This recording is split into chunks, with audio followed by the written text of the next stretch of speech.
Bom dia, oitavo ano, tudo bem? Essa aula é para gente fazer uns exercícios complementares, né, dos módulos 12 e 13, tá bom? Então a tia preparou umas coisinhas aqui para vocês, de interpretação, um pouquinho mais de conteúdo, né? Reforçar um pouquinho. Então a gente vai ver juntinho, tá bom? Eu vou ler o texto com vocês e as perguntas, vou explicar para vocês poderem fazer sabendo melhor o que é que tem que ser feito, beleza?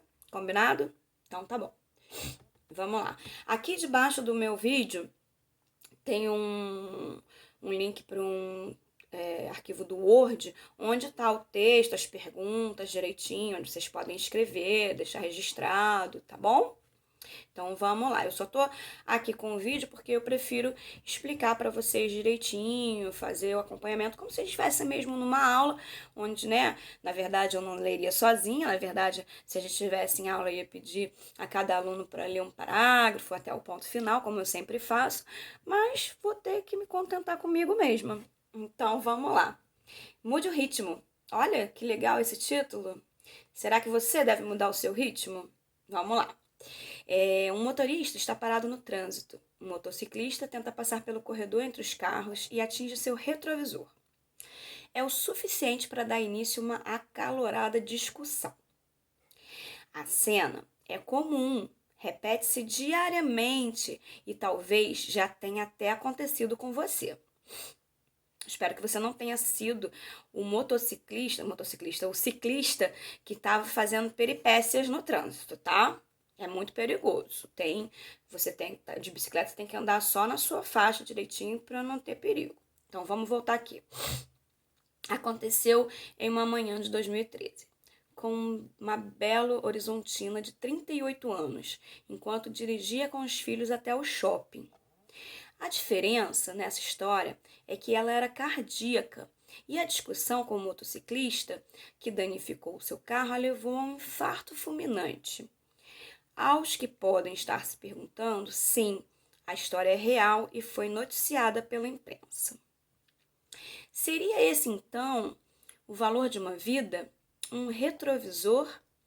Quando reagimos de forma exacerbada em relação a um problema ou contratempo menor, não nos damos conta de que as consequências podem vir na mesma medida. Vou dar uma pausa aqui nesse texto, e aí eu tô vendo bem a minha vida, eu sou bem estressada com as coisas do dia a dia e tal, em casa, e isso faz a gente pensar um pouquinho se às vezes a gente não se estressa muito à toa e demais com coisas pequenas, né? E quando a gente olha para uma situação dessa de alguém perder uma vida, a gente percebe o quão pequenas são coisas para as quais a gente se importa demais e para coisas tão simples que a gente nem dá conta, né? Um pôr do sol que a gente não para se maravilhar com ele, uma flor nascendo, um passarinho cantando na janela, tudo isso é tão gostoso, tão importante, a gente podia dar muito mais atenção para isso, e aí nossa vida ia ser tão mais leve, não é isso? Bom, voltando aqui, vamos lá.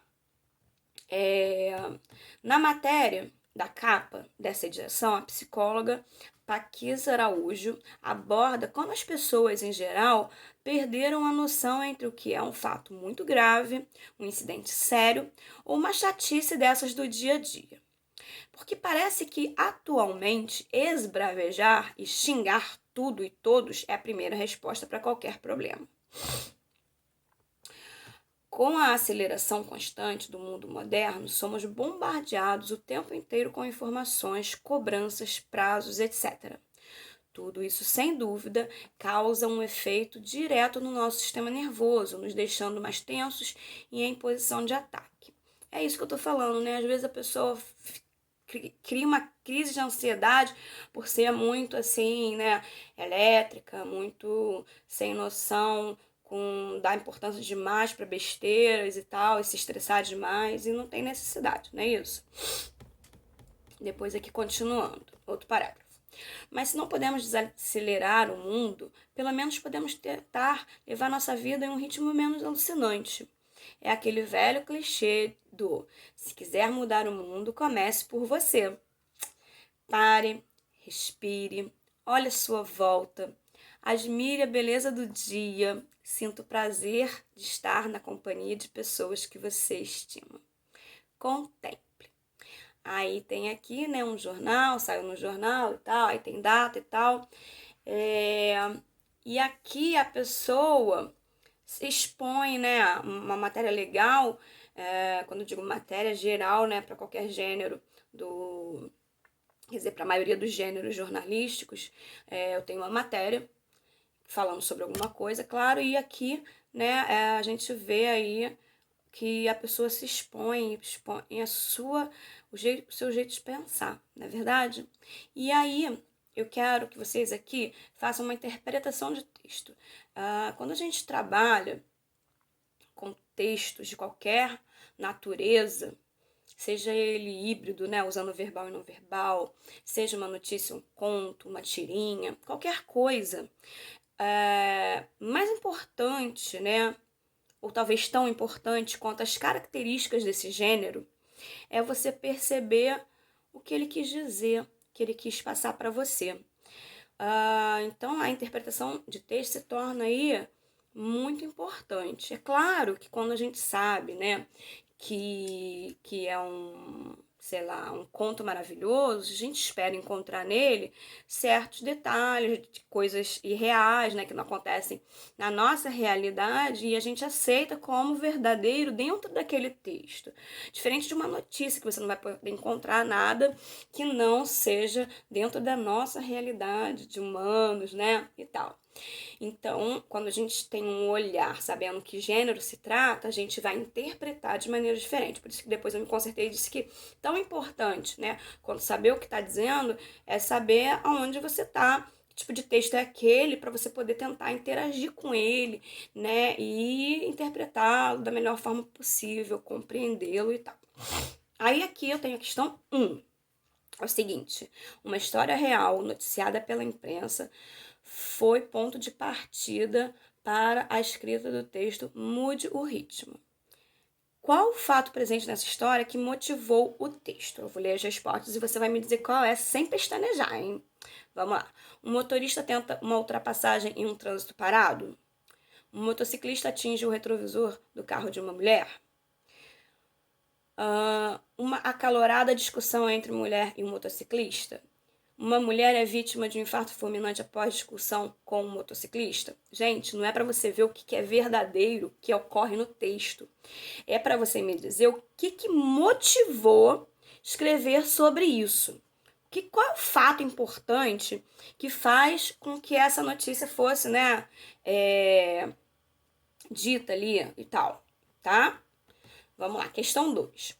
Quando reagimos de forma exacerbada em relação a um problema ou contratempo menor, o que significa reagir de forma exacerbada? Então, retirou-se ali um trechinho do texto e a questão de falar, né, reagir de forma exacerbada, quer dizer o quê? Será que você entendeu quando eu falei exacerbado? Então, vamos lá. Significa 1. Reagir de forma contida. 2. Reagir de forma exagerada. 3. Que é C no caso, né? Reagir de forma imprudente. Ou D. Reagir de forma inesperada. E aí, o que é exacerbado? Eu espero que você saiba. Vamos lá, questão 3. Pode-se deduzir que o autor do texto acima considera o fato envolvendo a mulher e o motociclista como, né? Como que ele considera? Ele considera muito grave?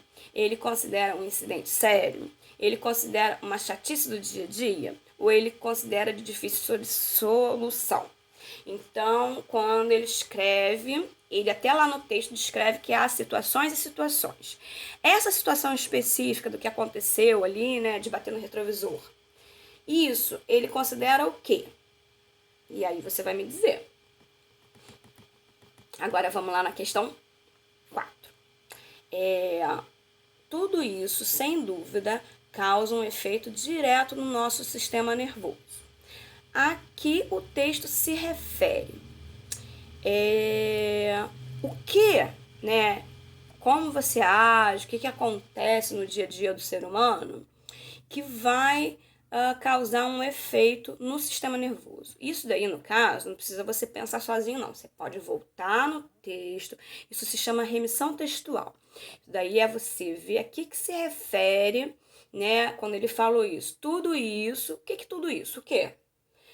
O que causa esse efeito no nosso sistema nervoso? Então, você tem que voltar no texto e ver o que ele disse antes, para dizer aqui que está sendo referido, tá bom?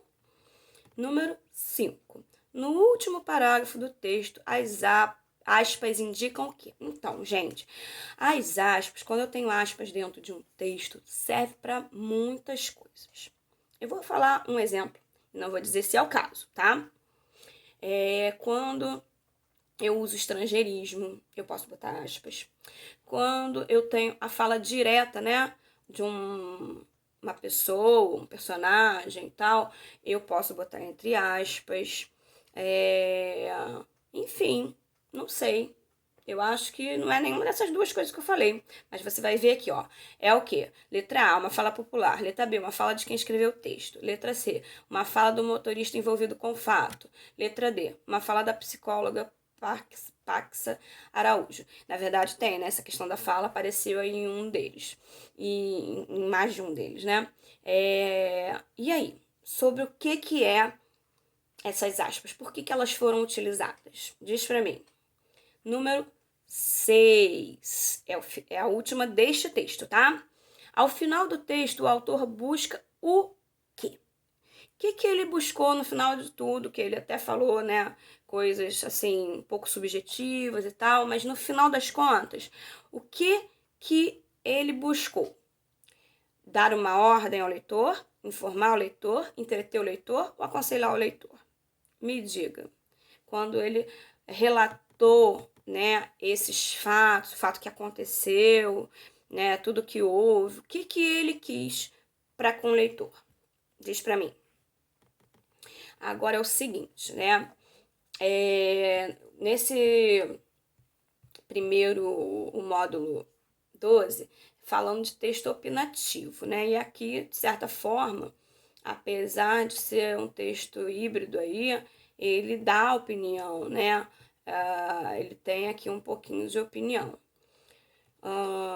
Né? Admire a beleza, sinta prazer, isso tudo aí não é um texto de uma notícia comum. Uma notícia, ela não fala sobre isso que você deve, que você não deve fazer, ela simplesmente fala o fato.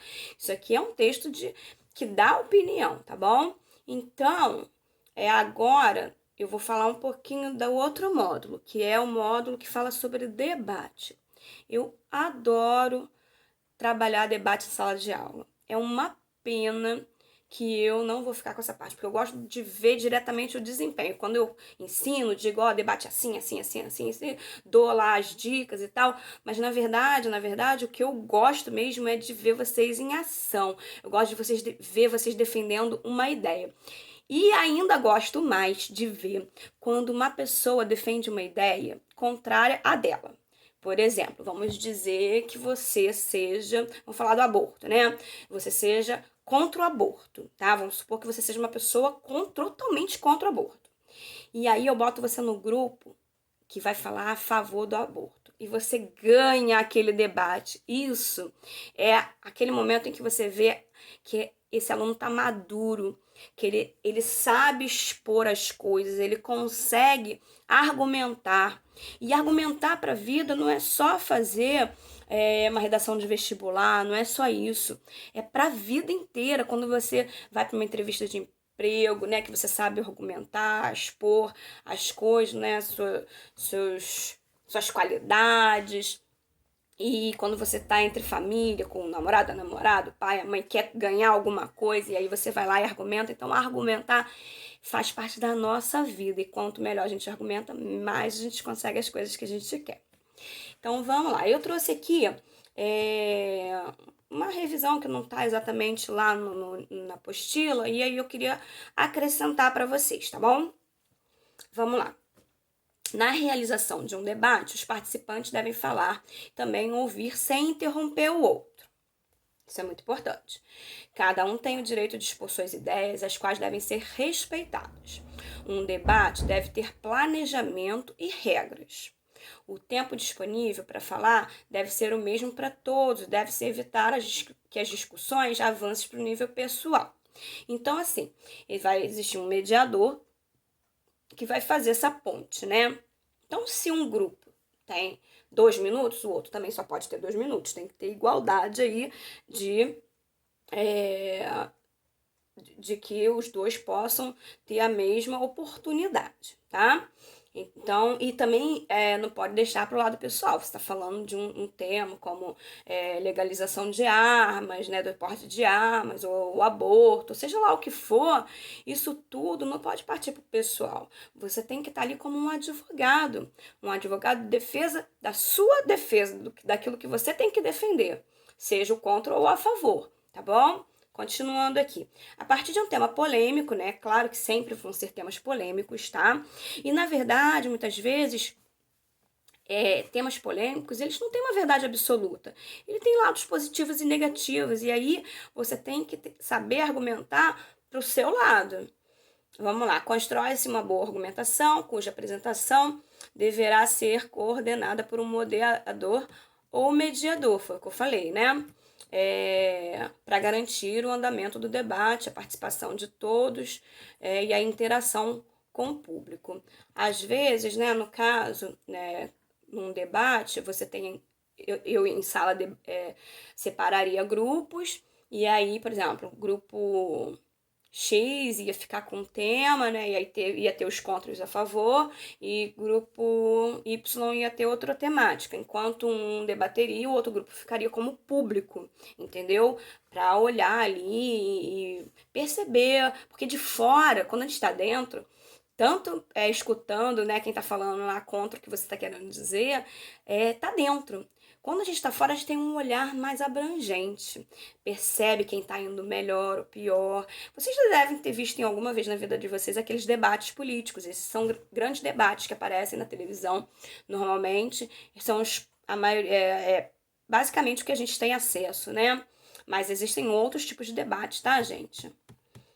Que muitas vezes não está muito na nossa vida. Na nossa vida, em forma de debate, né? Esse debate com moderador, com tudo, isso aqui, às vezes até tem, né? Dois irmãos brigando lá, a mãe é a moderadora, ela tá lá, ó, mediando essa briga, essa guerra. Mas aí não é uma coisa oficial, como eu tô falando aqui com vocês, né? Então, vamos lá. Atribuições do moderador. Então, para fazer isso, os dois grupos precisavam de uma pessoa que ficasse falando 2 minutos acabou, ou então baixa a bola aí, tá passando pro lado pessoal, entendeu? Para ver coisas assim, tipo um juiz no jogo de futebol, né? Como se fosse mais ou menos isso.